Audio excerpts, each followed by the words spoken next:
నాయనా, నిన్నే పిలిచేది ఎవరా అని ఆశ్చర్యపోతున్నావా?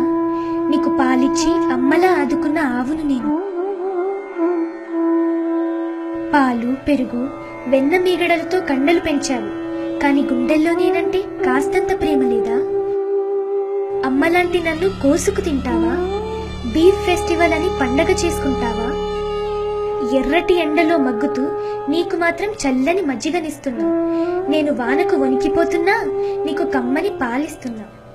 గ్లాసుడు నీళ్ళిస్తేనే థ్యాంక్ యూ అంటారే, రోజు లీటర్ల కొద్ది పాలిచ్చే నన్ను చిత్రవద చేసి చంపేస్తారా? అమ్మలాంటి నన్ను కోసుకు తింటావా? బీఫ్ ఫెస్టివల్ అని పండగ చేసుకుంటావా? అప్పుడప్పుడైనా అమ్మ తిడుతుంది, నాన్న కొడతాడు. మరి నేనెప్పుడైనా పొడిచానా, కరిచానా, కనీసం అరిచానా? నీకు పాలిచ్చాను, పాలించాను, అమ్మలా లాలించాను. దానికి బదులుగా బీఫ్ ఫెస్టివల్ అంటూ ఈ అమ్మని అడ్డంగా నరుకుతావా? బిడ్డ, ఒక్కసారి ఆలోచించు. గోమాతను పూజించు, ఈ జాతిని రక్షించు.